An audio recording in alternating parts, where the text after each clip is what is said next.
how y'all doing? Welcome back to my channel. Today I'm filming my favorite books of 2018. Oh, okay, so I'm really excited to talk about all of these books. These are all of my favorite books that I read in 2018, not books that were published in 2018. I feel like every booktuber says that, but these are just the books that I read in 2018 and that I really loved. I have a few rules that I put into effect when I make this list. I only do one book per author. Preferably, and I don't include rereads. I will be having a video coming out of my favorite rereads of the year. I did my best to put these into an order from the least favorites of the favorites to my most favorite of the favorites. I'm not completely confident in this list, but it is what it is. And I also have a few honorable mentions that I'd like to go through first. So the first honorable mention is They Both Die at the End by Adam Silvera. I really adored this book. I tabbed it a whole heck of a lot. I read it in one sitting. Adam Silvera has a way of keeping me up all night with his books, and this was no exception. I could not put it down. It broke my heart, it warmed my heart, it did all of the things, but it could not be on this list because another of his books is on my favorites list, so I feel like it's not going to come as a surprise, but that's the only reason why this one did not make it onto this list. But I do really love this book. I just love the story and these characters so much, and the ending made me sob. So the next book on my honorable mentions is Arch Enemies by Marissa Meyer. I had a really hard time not putting this one on the list, and I almost did include it on the list, but there's another Marissa Meyer book on my list, which is why, again, this is not on there. But I really enjoyed this book. It was a fantastic sequel. I know that a lot of people preferred Renegades to Arch Enemies, which I also read this year, but I myself really preferred Arch Enemies. I'm a complete character-driven story type of person, and this one was really character-driven, which I loved. I love these characters with my whole heart. Adrian and Nova are my everything. Had a really great time reading this. I read it a lot faster than Renegades, and I just had a really great time. Marissa Meyer still stands as one of my favorite authors of all time. It was fantastic. If you have not yet read this series, make sure that you do. My last honorable mention is Monday's Not Coming by Tiffany D. Jackson. The only reason why this isn't on my favorites list is that it just didn't make the cut. I read so many amazing books this year, and this one just didn't stand up to the other ones. But it's just this beautiful story. I have a whole wrap-up, my August wrap-up, where I talk a long time about this book and all my feelings towards it. But it was such a powerful and heartbreaking story, and it's one of those stories where it's more heartbreaking and it hurts more because you know that it's reality, that things like what happened in this book actually happened, and so it really hit me hard. I cried. It was really sad, and it made me really angry, and it was a really great book. So if you have not read it, I highly recommend it. If you like heartbreaking books, then I recommend this one. Those are my honorable mentions. Now let's get into my actual favorites of the year from least favorite to favorite, and I only have a top 10 here because I didn't want to go too crazy. But coming in at number 10 is Tales from the Shadowhunter Academy by Cassandra Clare, Sarah Reese Brennan, Maureen Johnson, and Robin Wasserman. So this is the short story collection that takes place before Lady Midnight and after City of Heavenly Fire. This follows Simon from the Mortal Instruments series. I don't want to say more than that, but it's just a beautiful novella collection that just, I don't know, it's so beautiful. There's cameos from characters that we all love. It's heartbreaking, and it was just like a really fun time. I don't know how else to like describe this book. I just had a really fun time reading this. I sobbed at the end, and out of the two Cassandra Clare books that I read in 2018, this one was my favorite, and I really wanted to include it on the list. Coming in at number 9 is actually two books, and I've seen a lot of people do this on their favorites list this year because they just can't decide which one of these is their favorites, and that is Scythe and Thunderhead, both by Neal Shusterman. I cannot decide which one of these books I like better than the other one. I like them both pretty much the same, and I could not split them up. They have to be talked about together. This is a new favorite series of mine. I discovered it this year. There was so much hype around Thunderhead. So many booktubers were talking about it. There was all these book tags going around and sponsorships for Scythe and Thunderhead that I gave into the hype, and I read it, and I fell in love. Oh my god. Neal Shusterman is such an amazing storyteller and world creator. And I just became so invested in his characters and in his world. And I just got completely wrapped up in the world of the Scythes and Scythedom. And it was so intriguing and amazing. And I can't even tell you what these books did to me. There were so many plot twists and turns that I just never expected. It was just such a complex story, and I cannot wait for The Toll, which is supposed to come out this year, and I can't recommend this series enough. It just blew my freaking mind, and I can't wait to read more Neal Shusterman, and I could not make a favorites video and not talk about these books because damn, I think I might even reread them this year, in 2019, this year, before The Toll comes out, because I just want to re-experience everything again. So excited. Coming in at number 8 is When Dimple Met Rishi by Sandhya Menon. I love this book. This is just one of those really cute contemporaries that just warmed my little heart. I just fell in love with the story and these characters, and it was such like a heartwarming story to see Dimple like warm up to Rishi and just to see how much Rishi cared about Dimple, and it was, I don't even know. I'm a huge contemporary lover, and I could not make this video and not include this one because it just made me so happy whilst reading it, and I cannot wait for There's Something About Sweetie to come out this year. It's gonna be amazing. Sandhya Menon just is such an amazing writer and storyteller with contemporaries. Coming in at number 7 is Puddin' by Julie Murphy. This is the companion book to Dumplin', which, if you guys don't know, is one of my favorite books of all time. I did love Dumplin' more than Puddin', but Dumplin' was a reread, so. Puddin' follows Millie and Callie, which were 2 characters in Dumplin', and I just found a whole new love for Millie in this book. I found a bit of a new appreciation for Callie. I'm still not like obsessed with Callie. I don't love Callie, but I understand her now after reading her point of view in this story. What I really loved about this one was seeing all of the characters from Dumplin' again, like Bo and Willowdean and Ellen, and I just got so happy being back into like this little world that Julie Murphy has created with all of these beautiful characters and seeing the aftermath of the pageant that happened in Dumplin'. And Millie is just like a little ball of sunshine. Okay, like I can't. Coming in at number 6 is Wires and Nerve Volume 2 Gone Rogue by Marissa Meyer. This is the sequel and conclusion to the Wires and Nerve graphic novel duology. This series follows Aiko and it takes place after winter. I really enjoyed Wires and Nerve last year. Did it make my favorites list? I can't remember. But I really love the art style of these graphic novels, and I'm just the biggest fan of Aiko. She's definitely one of my favorite parts of the Lunar Chronicles series, and so I loved being able to read and see stuff from her point of view.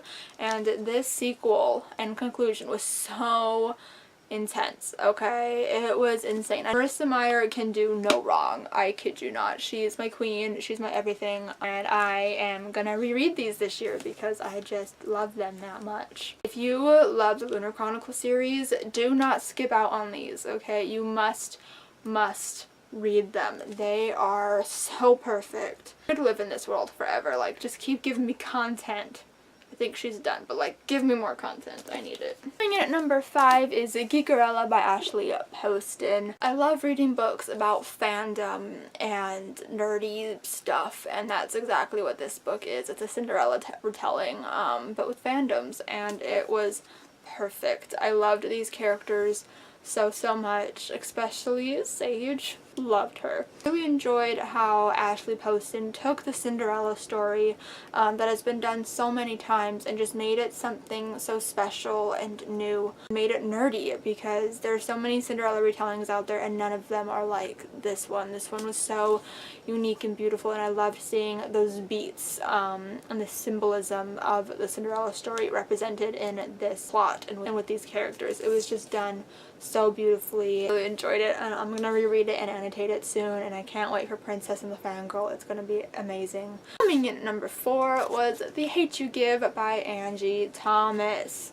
I have a reading vlog where I read this book. You guys can see me like cry about it. I sent so many Snapchats to Julia while reading this book that I have saved on my phone where I was crying. I was a snotty mess. That's what I was. This book destroyed me. I have so many tabs in it, and I'm actually going to be rereading it before On the Come Up comes out, and I'm going to be annotating it, which I think will be really fun and will kind of just add to the whole experience. I'm also meeting Angie Thomas next month, and so I'm very excited to show her this copy and tell her how much I loved it. But this story is all about the Black Lives Matter movement, and made me so sad and so angry about the world that we live in and how I wish that we could just do so much better. The book was just heartbreaking and so powerful, and I definitely understand the hype surrounding this book. It did not disappoint. It definitely lived up to all those expectations that this whole community and basically the whole world, okay, has put out for this book.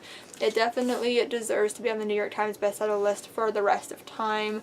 This is definitely a YA classic. I think that everyone needs to read. It's such an important story. There was not a single thing that I disliked about this book. Everything was done so perfectly. Angie Thomas is a literal queen who deserves the world. I really loved this story so much. We're down to the top 3 books 2018. Pretty sure none of these are a surprise to any of you, but coming in at number 3 is Eliza and Her Monsters by Francesca Zappia.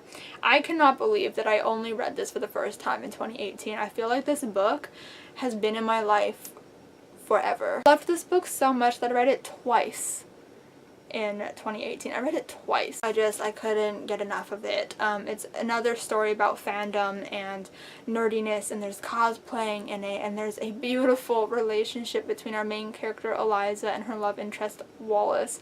Wallace is a pure little bean, and I am obsessed with him. I don't know, I really enjoyed seeing Eliza be so passionate about her webcomic that she had, and I really adored her internet friends and the conversations that they had. And Julia has said this a million times, but the way that they interact in this book really reminded me of me, Julia, and Peyton and our own relationship. That made me really happy to see that kind of relationship portrayed in books. You don't really see internet friends a lot portrayed, and they're some of the best friends in the world. So I really enjoyed that aspect of the story.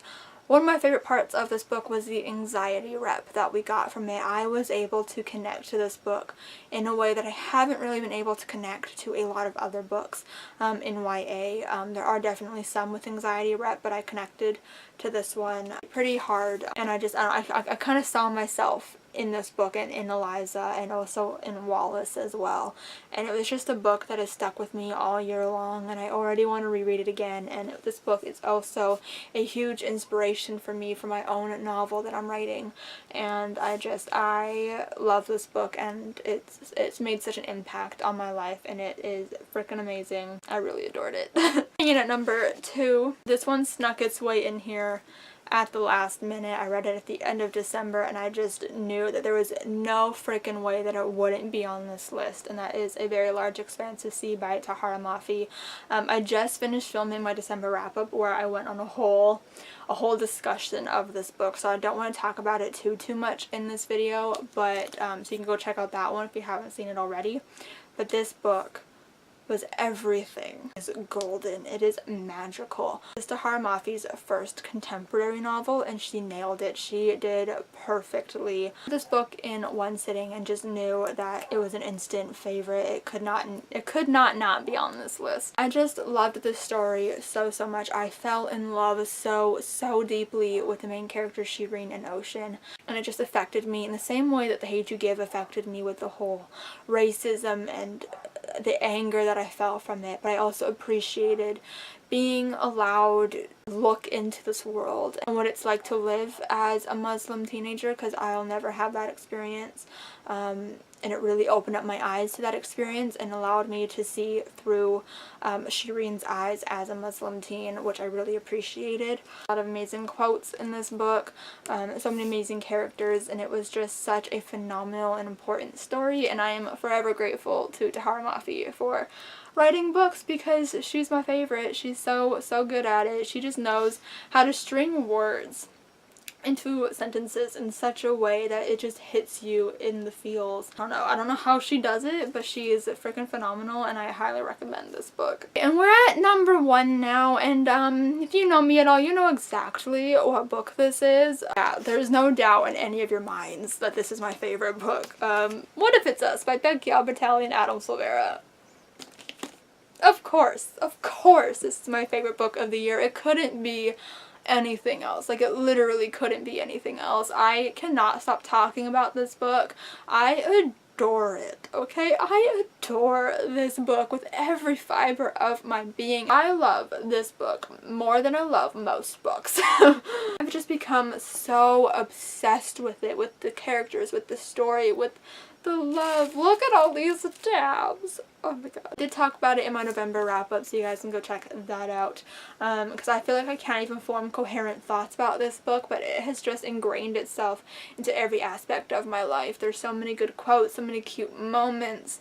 It's made me want to listen to Dear Evan Hansen, so like that's something, because I don't like musicals. Oh my god. This is just like everything that I wish I could be as writers, and it was such a cute story, and I'm obsessed. I want all of the merch. Like, I want stickers, I want clothing, I want art prints, I want anything that has anything to do with this book. I knew going into this that I was gonna love it because it's Becky Albertalli and Adam Silvera mushed into one, okay? Best friend duo writing a contemporary novel, okay? It could not get better than this. They were the perfect pairing. This is the perfect book. I literally have no issues with it. It took every ounce of willpower in me to not reread this book right after finishing it. There were a couple moments where I almost picked it up, but I didn't because I had other books to read. But you bet your ass I'm picking it up again in 2018. Any of you surprised that this was number 1? I'm not. Yeah, that was all of my favorite books of 2018. I read a lot of amazing books this year, and I'm so happy with all of them. I hope you guys enjoyed this video. Give it a huge thumbs up if you did enjoy it. Comment down below what some of your favorite books of 2018 were, or link me to your videos of your favorite books if you've uploaded anything. I'd really love to watch them. I'd really love to know what books you guys loved this year. Subscribe if you have not yet already. The red button is just down there. It's just down there. You know, click it. It's fine. And I'll see you guys next time. Bye.